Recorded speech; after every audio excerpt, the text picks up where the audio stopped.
kung atin pong gragraduhan ang inyong loyalty at dedication sa inyong naging principal for a period of 20 years, 1 is the lowest, and 10 is the highest. Ted po. Ganun po kataas ang loyalty at dedikasyon nyo sa dating presidente. Tama po ba? Yes, Your Honor. At dahil sa napakataas ng inyong loyalty at dedikasyon sa kanya, hindi po kayo magsasabi ng kahit na anong ikakapahamak niya. Tama po ba o mali? Tama po. At kung kailangan nyo pong magsinungaling, magsisinungaling kayo, mailigtas nyo lamang siya. Hindi po. Tama po o mali? Hindi po. Because you are loyal and dedicated to the former president. Wala At namang... kung kailangan nyo pong magsinungaling to save the former president, gagawin nyo rin pong magsinungaling. Tama po o mali? Tama. Because you graded your loyalty and dedication by 10. At kung kailangan nyo pong ialay ang buhay nyo, mailigtas lamang ang dating Pangulo, gagawin nyo din po ba yon? Yes, Your Honor. See? Kung kaya nyo pong ialay ang buhay nyo, mailigtas ang dating Pangulo, the more reason na kaya nyong magsinungaling, mailigtas lang ang dating Pangulo.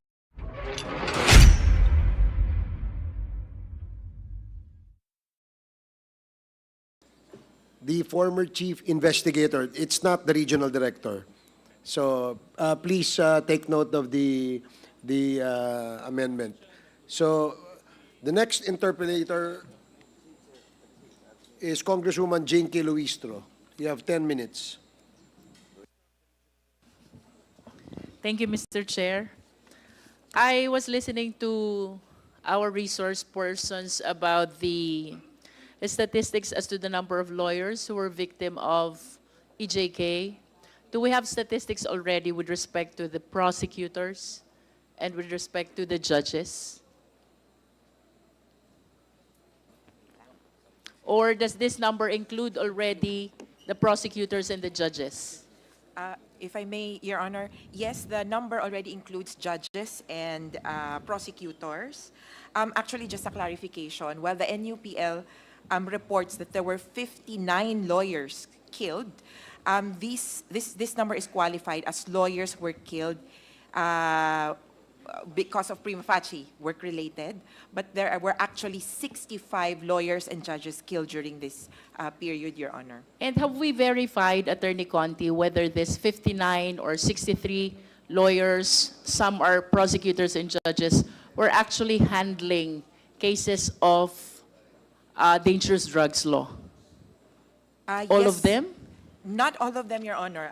There are a few, and the problem is if the police do not investigate further and float many other motives for the killing, the drug connection cannot be pursued any further. But among them would be, as Attorney Colmenares has already mentioned, lawyers of Rolando Espinosa, lawyers of Melvin Odicta. These are, well, so-called drug lords. There is also a former judge, Ezekiel Dagala, who was named in the narco list. There was also a lawyer, Baby Maria Concepcion Landero Ole, whose late husband's involvement was alleged to be, because he was formerly detained on drugs charges. Her late husband's involvement was the alleged motive for the killing.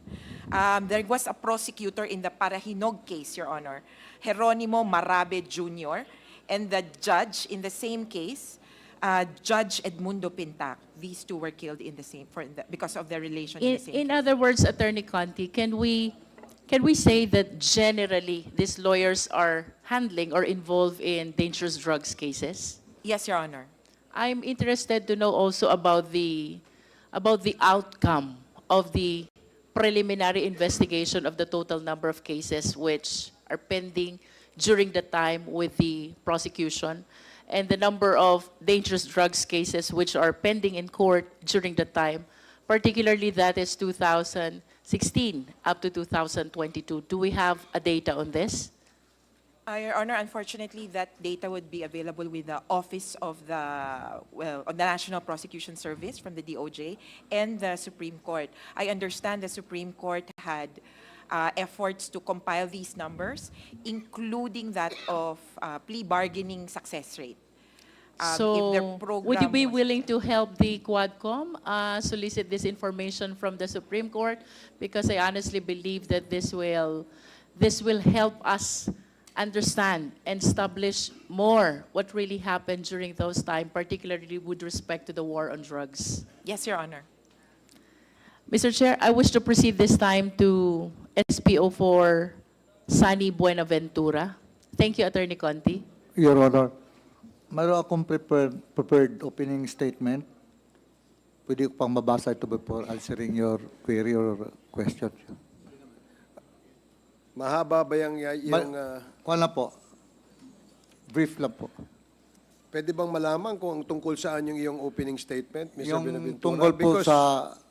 tungkol po yung sa affidavit ni Colonel Garma accusing me of giving money as a reward.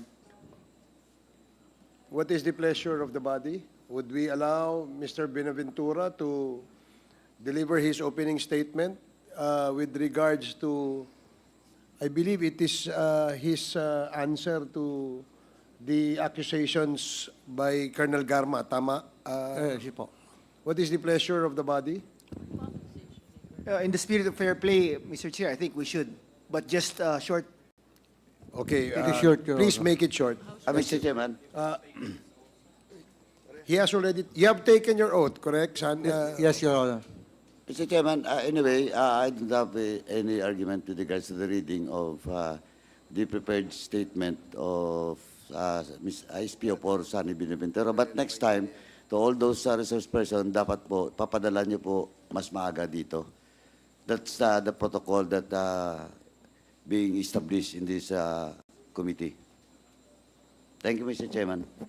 Thank you, Congressman Paduano. So please make it short, Mr. Buenaventura. Thank you, Your Honor. Good afternoon, Mr. Chair and members of the committees. I am Sanson Antioquia Buenaventura, a retired police officer with the rank of Senior Police Officer 4. I retired from the police service noon pa pong December 31, 2008. Mula noon, namuhay na po ako bilang isang sibilyan. Dati po akong security driver ng dating Mayor Rudy Duterte sa Davao City na naging presidente ng Pilipinas. Sa totoo lang po, right after my retirement, hindi na po ako naging security driver ng dating MRRD. Dahil po ang gusto niya ay isang police officer ang maninilbihan bilang driver niya. Kaya mula po January 1, 2009 hanggang noong campaign period na tumatakbo siya bilang presidente ng Pilipinas at nanalo siya, hindi na po ako nakakasama sa kanya. Hanggang ngayon po, Your Honor, Mr. Chair. Sa mga sinasabi nila at lahat lang akusasyong idinawit nila sa akin, wala pong katotohanan lahat ng mga yon. Nanood po ako sa Quad Committee investigation at lumabas at binanggit ang pangalan ko from the affidavit of Colonel Royena Garma. Ayon sa affidavit niya, nakatanggap siya ng pera mula sa akin at sa dalawa pang tao na binanggit niya na sina Sergeant Swan at isang alias Boy Alsi bilang reward money para sa AJK na nangyayari dito sa ating bansa. Sa akin, hindi po totoo. Yan po ay hindi totoo. Sa mga naririnig kong mga napag-usapan sa Quad Committee investigation na may kinalaman kay Colonel Garma, tulad ng nawawalang pira sa PCSO, mga kamag-anak niya, pati anak niya na pinapasok ng trabaho sa opisina ng PCSO, mga ari-arian niya sa labas ng bansa at dito sa Pilipinas, mga nangyayari sa Cebu, ayon sa dating Mayor Tammy Osmeña, at kung ano-ano pang findings laban sa kanya. Itong mga pinag-usapan ito marahil ang dahilan kung bakit idinawit niya ang pangalan ko. Inakusahan niya ako na nagbibigay ng reward money for AJK para ilihis lang ang investigasyon laban sa kanya. At upang maging mas kapani-paniwala, sinabi niya na siya ay nakatanggap ng 3 beses mula sa akin na reward money para sa AJK. Your Honor, Mr. Chair, sangayon po ako sa mga sinabi ni Honorable Congressman Acop sa matrix na ginawa ni Colonel Garma, kung saan wala at hindi kasama ang pangalan niya sa lahat ng kinasasakutan niyang issue. Iniiwas niya ang sarili sa investigasyon. Gawa-gawa lang niya ang lahat para makaiwas siya sa lahat ng mabibigat na issues laban sa kanya at kinasasangkutan niya. Your Honor, Mr. Chair, Colonel Garma should not accuse anybody to save herself. She has to prove every accusation she makes with evidence, hindi lang sa salita o sabi-sabi niya. Maraming salamat po sa inyo, Mr. Chair and members of the committees. Thank With the you. permission of the chair. Yes, please proceed. Mr. Buenaventura, Yes, Your Honor. taga saan po kayo? Saan po kayo nag-originate or where were you born and raised? Davao City po. Davao City. Yes po. At I understand you're a police officer before your retirement. Saan po ba kayo nag-aral ng pagpupulis? Davao City po. Davao City rin po. And kayo po ba ay mayroong sariling pamilya? Yes, Your Honor. May asawa at anak po kayo. Yes, Your Honor. Taga saan po ang napangasawa nyo? Taga Davao din po. Going back to your police career, sir, saan po ba yung unang assignment nyo? Turil Police Station po. Saan po yon? Sa district ko, 3rd District of Davao. Turil Third. Police Station, Turil, Davao City. Turil, Davao Yes, City. Your Honor. Anong taon po ito, sir? May 16, 1978 po. 1978. Pagkatapos po ng assignment nyo sa Turil, saan po ang sumunod? Tugbok Police Station po. Bugbog, Tugbok, Mintal, Davao City. Tugbog. Police Station, Mintal, Davao City. Sa Davao din po ito. Yes, Your Anong Honor. taon po ito? Hindi ko na maalala, Your Honor. Can you please give an approximate year? 1980s. 1978. I think 80 what? 1981. I'm not Pagkatapos, sure, Your Honor. I'm not sure. 19, maybe. pagkatapos po ng Tugbog, sir, saan po yung sunod na assignment nyo? Sa Davao City. Saksa. Sa Davao City. Your Sasa. Honor. Sa Police Station, Davao City. And can you please cite also the approximate year? I'm not sure, Your Honor. Maybe 1983. Not sure, Your Honor. 1983. After Sasa, saan po kayo sunod na na-assign? Doon na po kay Kwan, na naging security driver na po ako ni then Mayor Rudy Duterte po. Maari niyo po bang ikwento sa amin kung paano kayo napunta kay President Duterte during that time? Mayroon pong order from Davao Metro Discom din na i-assign ako sa City Hall under Mayor Duterte's term. Whose order was that, sir? Davao City Police Office po. Oh, so the order came from the Davao City Police Office. Napunta po kayo sa Office of the City Mayor. That was 1988. 1988. And starting from 1988, you worked for Mayor Duterte. Can you please describe to us ano ho bang naging nature ng trabaho nyo? Sa noon ay Mayor Duterte. Security driver po. Security driver. And Yes, Your Honor. I wish to believe that as security driver, sir, kayo po ay halos 24/7 kasama ni Mayor Duterte. Yes, Your Honor. Paari niyo po ba siyang ilarawan?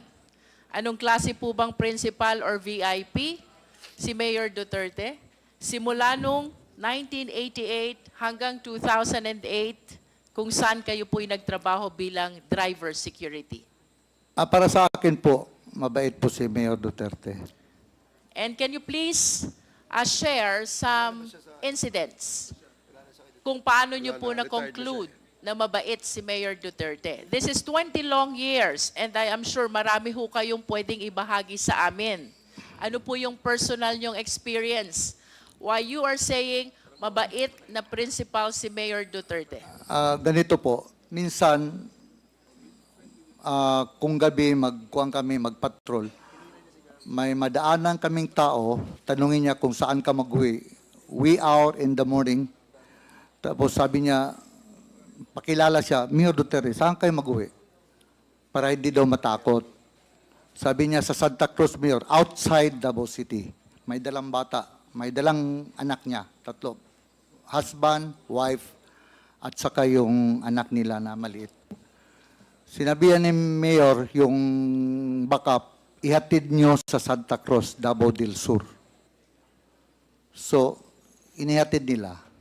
Aside from that, Mr. Buenaventura, bukod ho dun sa paghahatid, dun sa nadaanan yung mag-ina, ano pa ho yung mga insidenteng maaari nyo ibahagi sa Quad? Bakit nyo sinasabing mabait na principal si Mayor Duterte? Minsan po, manonood siya ng news every afternoon, 5 p.m. Minsan may maghingi ng tulong yung mga bata na malaki ang ulo. Tawagin niya ako. Tawagan mo si Bong. Sagutin mo ang gastos doon sa ospital. Tapos, huwag niyo nang sabihin kung saan galing. By Bong, are you referring to Senator Bongo? Yes po, yes po. And with respect to you as a driver bodyguard, personal driver and bodyguard of Mayor Duterte, ano pong naaalala niyong insidente why you are concluding na mabait na principal si Mayor Duterte? Sa inyo pong personal na buhay, ano pong nagawa ni Mayor Duterte? Marami po. Can you please share some? Yung mga bata na cancer patient, binilihan niya ng bahay. Sir, I am referring to your personal and family life. Ano pong naitulong sa inyo? Yung ng asawa dating ko po, Pangulo? kasi yung asawa ko may cancer, breast cancer po. Tapos sabi niya, anong problema mo? Sabi ko, okay lang sir. Sabi ko, okay lang. Tinawag niya si Bong, Bong, tulungan mo si Sunny. Yung tinulungan po ako. 2 beses na operahan yung misis ko. Cancer patient. Ngayon po, at least, wala na siya. Okay na. Ayos, actually, na-cure po siya, na-cure. Nasaan po yung misis nyo ngayon? Nasa Davao po. And in addition po dito sa hospitalization ng misis nyo, ano po ba ang naalala nyo na naitulong ni Mayor Duterte sa pamilya nyo? Wala naman po, kasi ako po, talaga, may sinabihan si Mayor. May sinabihan siya na yung guwan, sabi niya, son, sabi ni Mayor, ito si, not to drag myself, ma'am. Sabi niya, ito si Sunny, wala talagang binigay sa akin tong problema.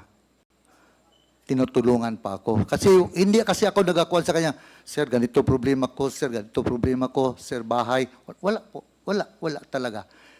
Kung ano lang ang kuan niya, ma'am, na siguro pag wala talaga kahit sa school hindi ako nagakuan sa kanya na may problema ko sa mga anak ko sa eskwelahan. Magkano man lang kuha namin, walang trabaho pa yung first mga asawa ko. Wala, hindi ako nagakuan sa kanya na ganito, ganyan, kurente, wala. Wala talaga, ma'am. Are you trying to say, Mr. Buenaventura, that for a period of 20 years, that is from 1988 to 2008, Ma'am, sorry po. ang sinasabi niyo po ba simula 1988 hanggang 2008, ang naging personal na tulong lang sa inyo ni Mayor Duterte ay yung pagpapa-ospital ng inyong misis at wala nang iba? Minsan po, siyempre, pagdating ng Christmas, bigyan ka ng bonus, ganon. Pero kahit nagpatayo ako ng bahay, wala man, hindi man siya nagkuhan. Hindi ba na din ako nagsabi sa kanya? Nagpatayo ako ng bahay, sarili ko, unti-unti. Hindi ba ako nagsabi sa kanya, nagpatayo ako ng bahay? So wala. In other words, Mr. Buenaventura, aside from the modest gifts during special occasions, ito lang ang naaalala niyong naitulong na personal sa inyong pamilya, ang hospitalization ng inyong breast cancer na misis. Mayroon naman, ma'am, pero hindi ko na makuha niya, ma'am. mga konti-konting bagay. Minsan, bigyan ka ng sapatos, search, ganyan lang, ma'am. Mr. Buenaventura, how well do you know the President? Gaano niyo po kakilala si Pangulong Duterte? Mabait po siya sa tao. Bukod po sa mabait na sa tao, what else can you say about him? Kalaban niya po yung mga kriminal. Mr. Buenaventura, I wish to believe na dahil kayo po'y taga Davao, doon kayo pinanganak, doon kayo naging pulis, doon kayo nagkaroon ng unang assignment hanggang sa napunta kayo kay Mayor Duterte. Talagang kilala niyo po si Mayor Duterte. Tama po ba? Yes, Your Honor. As a matter of fact, 20 years of your career in the Philippine National Police was spent with Mayor Duterte. Tama po? Yes, Your Honor. At nais ko po sanang tanungin ito hong mga personalidad na babanggitin ko sa inyo na sa tingin ko po'y kilala nyo ito dahil sa haba ng panahon nakasama nyo siya sa inyong trabaho. Nakikilala nyo po ba si Police Chief Inspector Ernesto Makasait? Yes, Your Honor. Sino po siya? Bimidal Police Officer ng Davao City yun. How about SPO4 Desiderio Dick Cloribel?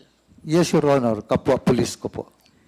How about SPO4 Fulgencio Pavo? Yes, Your Honor.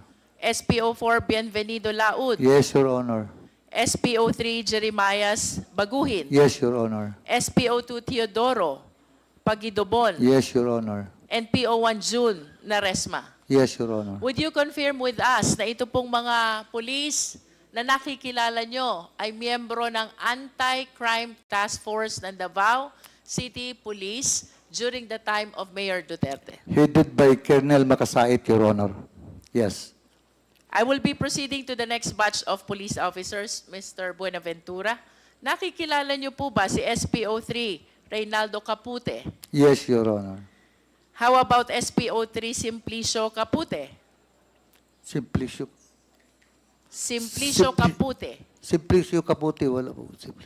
SPO2 Antonio Balolong. Yes, Your Honor. SPO1 Jim Tan. Yes, Your Honor. SPO1 Ben Furog. Yes, Your Honor. PO3 June Cabalinan. Yes, Your Honor. PO2 Arnold De Chavez. Yes, Your Honor. PO2 Rezalino Aquino. Yes, Your Honor. PO2 Jovencio Humawan. Yes, Your Honor. PO2 Enrique June Ayaw. Yes, Your Honor. PO1 Tata Migueliano. Yes, Your Honor. PO1 Ronald Lau. Yes, Your Honor. PO1 J. Francia. Yes, Your Honor. PO1 Reynante Medina. Yes, Your Honor. Senior Inspector Junicio Abude Jr. Yes, Your Honor. Bakit niyo po sila nakikilala? Kapwa pulis po sila. Kapwa pulis ko po from Davao City. And would you confirm that they are members of Heinous Crime Task Force? Yes, Your Honor. And that was also during the time of Mayor Duterte? Yes, Your Honor. Ang sunod ko pong itatanong sa inyo, nakikilala niyo po ba si Edgar Matobato? Nakilala ko lang po si Edgar Matobato sa Samal Island, Your Honor. Paano niyo po siya nakilala? One time, may nakita ako wearing sleeveless shirt. Siguro, sleeveless.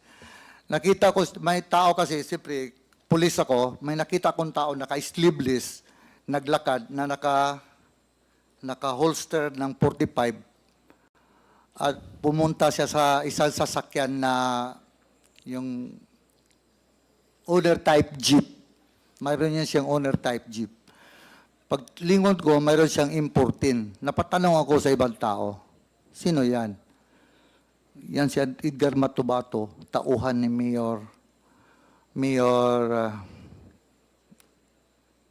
yung isang mayor ng Samal, Mayor ng Samal, Edgar Matobato, Antalan. Mayor Antalan, Your Honor. Nabanggit niyo po na nung una niyong nakita si Edgar Matobato ay siya'y may dalang armas. Naka-holster, Your Honor. Walang cover, labas. Labas ang 45. Labas ang 45 Yes. at may nabanggit pa po kayong isang armas. M14. M14. Yes, Your Nalalaman niyo po ba kung si Edgar Matubato ay kapwa niyo pulis? No. And I Sabi understand- ano yan, police, sabi ko. Kasi naka-react lang po ako dahil police ako na may nakita akong may armas. Ano yan? Bata, yan lang, bata ni Mayor Antalan. I understand that you were a police officer during the time, Yes, Your Mr. Honor. Buenaventura. Did you not bother to prompt Sabi kasi Edgar nila, Matubato? sabi nila member ng CHDF, Ano po yun? Civilian Home Defense Force, Your Honor. Saan po ba naka-attach itong civilian force? Civilian Police Force. na Home Defense Force. Army po yun sa Army. Civilian Home Defense Force. Yes, Your Honor. Saan po ba attach itong Civilian Home Defense Force? Sa military po, Army. Sa military po. Yes, But Your you Honor. were saying kanina na siya ay bata, tao, ng mayor ng Samal. Tama po ba yun? Tauhan siya ng mayor ng Samal. Ano pong pangalan ng mayor ng Samal? Mayor Antalan po. Nalalaman niyo po ba kung ano itong Civilian Force Multiplier? Yes, Your Honor. Ano po ba itong Civilian Force Multiplier? Home Defense Force yun under the Army. Under the Army. Nalalaman niyo din po ba na kayo ay kilala ni Edgar Matubato? After na, Your Honor, after noon. Yung first time nakita ko siya, after noon, nakilala niya rin ako na isang pulis. Kaya, Kilala po kayo ni Edgar Matubato bilang boss doon sa grupo ni Mayor Duterte. No, Do you na- confirm this? hindi naman boss, Your Honor. Security driver lang po ako. Pero Security driver. would you confirm na kayo po ay kilala ni Edgar Matubato bilang isa sa mga tao Isang ni Mayor pulis po, Duterte? isang pulis. And would you confirm also that for quite some time ito hong si Edgar Matubato ay naging tao din ni Mayor Duterte? Hindi po. Not at any point in time. Narinig ko yung sabi niya na naging security siya ni Mayor Duterte. Hindi po totoo yan. Hindi totoo. Na naging security siya ni Basti, naghatid sa eskwelahan. Hindi po totoo yun. Hindi po totoo. Ang security ni Mayor Duterte, puro pulis. Mr. Buenaventura, may mga babanggitin pa rin po akong pangalan dito. Yes, Your Honor. Nakikilala niyo po ba si Chris Lanay? Chris Lanay. Hindi ko makuha mo, Your Honor. Si Andong? Hindi ko kilala, Your Honor. Si Jopet? Hindi, Your Honor. Si Alvin Laod? Pulis din yun, Your Honor. Alias Boboy Maldito? Hindi, Your Honor. Alejandro Casas alias Toothpick? Yung bata ni Juan yun, Your Honor, ni Las Cañas. Si Boy Pondoyo alias Boy Chacha? Sa City Hall po yun, Your Honor. Alias Inchik? Hindi ko kilala, Your Honor. Jerry Trosio? City Hall po, Your Honor. De La Serna Brothers? Hindi ko Sina kilala. Ayan, Yoyin, at Jongjong? Hindi ko kilala, Your Honor. Duhilag Brothers na may pangalang Roland, Yanyan, Alan at Valentin. Hindi ko kilala, Your Honor. Ayon po sa ating mga source, Mr. Buenaventura, ang mga nabanggit pong pangalan ay mga miyembro ng Davao Death Squad. At ito po ay ayon kay Arturo Las Cañas. Ano pong masasabi nyo rito? Yan po ang sabi ni Las Cañas, Your Honor. Dahil sila, nasa heinous crime sila. Ako, security driver lang po ako ni Mayor Duterte. Wala akong kuwan doon. Isang unit sila doon sa police. Dito lang ako sa kay Mayor Duterte. Do you confirm that Davao Death Squad exists? Yun sa newspaper, sa media. Do you know Arturo Las Cañas? Yes, Your Honor. Do you know Jose Basilio? No, Your Honor. Las Cañas, Basilio, and Matobato. All of them are members of DDS, Davao Death Squad, and they are identifying you bilang taong dinadaanan ng mga orders ni Mayor Duterte. Ano Gani- pong masasabi nyo dito? Ganito po yun, Your Honor. Heinous crime headed by Colonel Makasait. Si Colonel Makasait, SPO4 lang ako. Dati SPO3 pa. SPO3 pa ako. Kung ako mag-order sa kanila, Your Honor, Colonel Makasait, bumidal police officer na Davao City, maniwala sa akin yon. Maniwala sa akin yun si Colonel Makasait. Mr. Chair, Yes, Congressman Akop. maniniwala sa iyo. Kasi ikaw ang palaging kasama ng mayor. Pero hindi Pero ako... naman talaga, di ba? Yes, sir. Galing ako sa As servisyo, driver, alam ko yan as driver security, Your Honor. Hindi, Driver pero security kung- lang po ako. Pero kung may iutos yung mayor sa iyo, iisipin nung kakausapin mo, galing kay mayor talaga yan. Di ba? Wala mang giutos sa akin na ganyan, Mayor. Iba yung sagot mo sorry. kanina. Your Honor. Hindi ko naman sinasabi kung may iniutos sa iyo.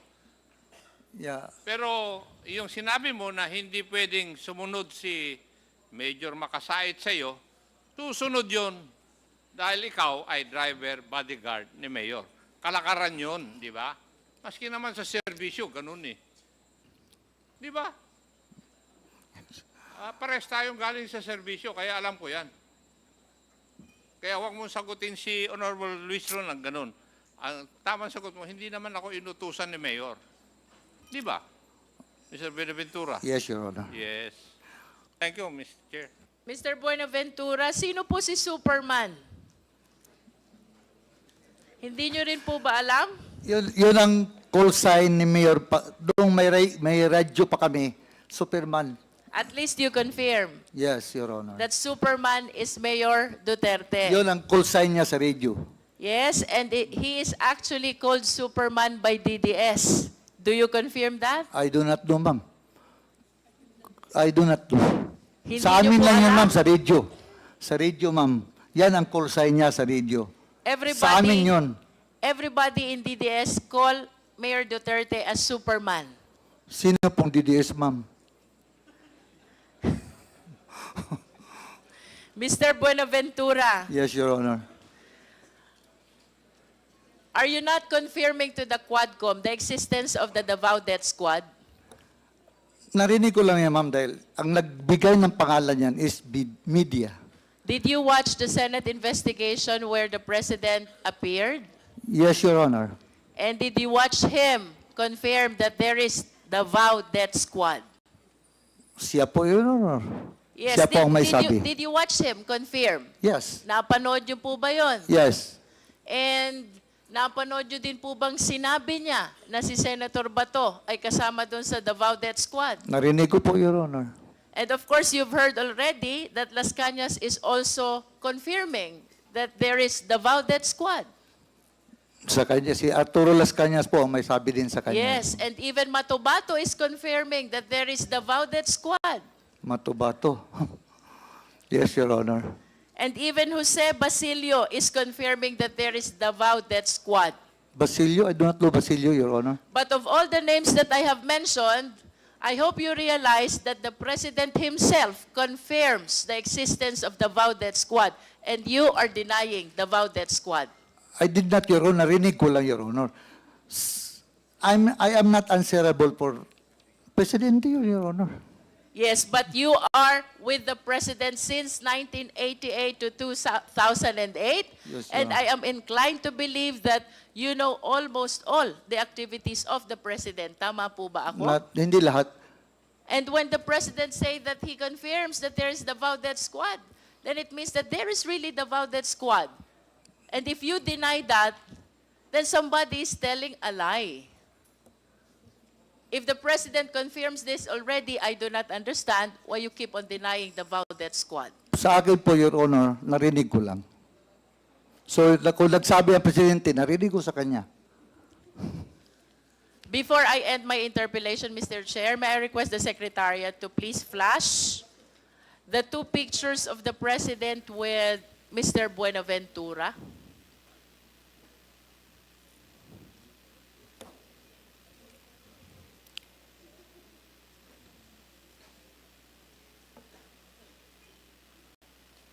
Can we have the two pictures, Secretariat, please?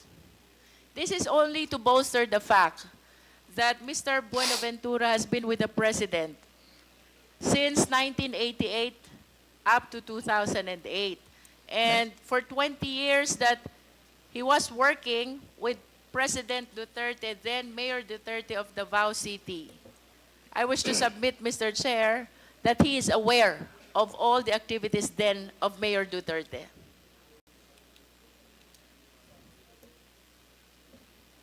Secretariat?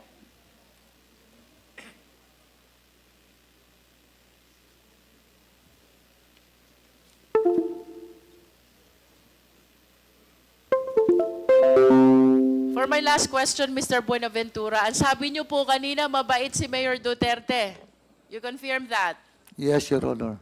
Kung ibabalik ko po yung inyong nakaraan and if you will be given the choice, sino pong gusto nyong maging principal nyo ulit? Si Mayor Duterte po ba ulit? Yes, Your Honor. That's how you admire, idolize, respect, and care for the former president. Tama po ba? Yes, Your Honor. And in the scale of 1 to 10, Mr. Buenaventura, if we will be assessing your loyalty and dedication to the former president, paano nyo ho ba gradean yung level ng loyalty at dedikasyon nyo sa former president? 10. 1 being the lowest and 10 being the highest. 10. And with a grade of 10, you will not say anything that will harm the president, yes or no? Sorry, ma'am. And with a grade of 10, ibig sabihin, yun po ang pinakamataas na loyalty at dedication na ibinibigay nyo sa president, you will not say anything that will harm the president. Yes. Yes, Your Honor. To the extent that you will make misrepresentation to save the president, yes or no? Sorry po. But what do you mean, Your Honor? To the extent that you will be making misrepresentation to save the former president. Tama po ba yun? Yes or no? Yes, Your Honor. With that, Mr. Chair, then I wish to believe that the representations that he is giving Mr. to us Chairman, right now, Can you kindly translate not that entirely to Tagalog? Para Mr. Buenaventura, Sorry. kanina po tinanong sorry, ko ma'am. kayo Sorry, Your Honor. kung atin pong gragraduhan ang inyong loyalty at dedication sa inyong naging principal for a period of 20 years. 1 is the lowest and 10 is the highest. 10 po. Ganun po kataas ang loyalty at dedikasyon nyo sa dating presidente. Tama po ba? Yes, Your Honor. At dahil sa napakataas ng inyong loyalty at dedikasyon sa kanya, hindi po kayo magsasabi ng kahit na anong ikakapahamak niya. Tama po ba o mali? Tama po. At kung kailangan nyo pong magsinungaling, magsisinungaling kayo, mailigtas nyo lamang siya. Hindi po. Tama po o mali? Hindi po. Because you are loyal and dedicated to the former president. Wala At namang... kung kailangan nyo pong magsinungaling to save the former president, gagawin nyo rin pong magsinungaling. Tama po o mali? Tama. Because you graded your loyalty and dedication by 10. At kung kailangan nyo pong ialay ang buhay nyo, mailigtas lamang ang dating Pangulo, gagawin nyo din po ba yon? Yes, Your Honor. See? Kung kaya nyo pong ialay ang buhay nyo, mailigtas ang dating Pangulo, the more reason na kaya nyong magsinungaling, mailigtas lang ang dating Pangulo. Can we please flash the pictures?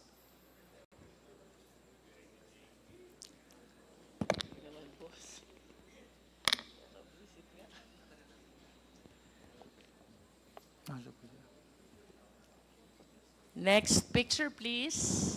The two old pictures. There.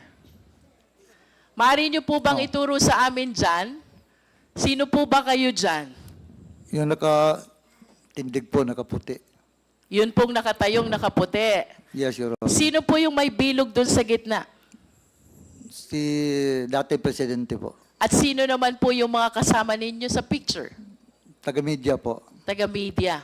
Saan po ba kuha itong letratong ito?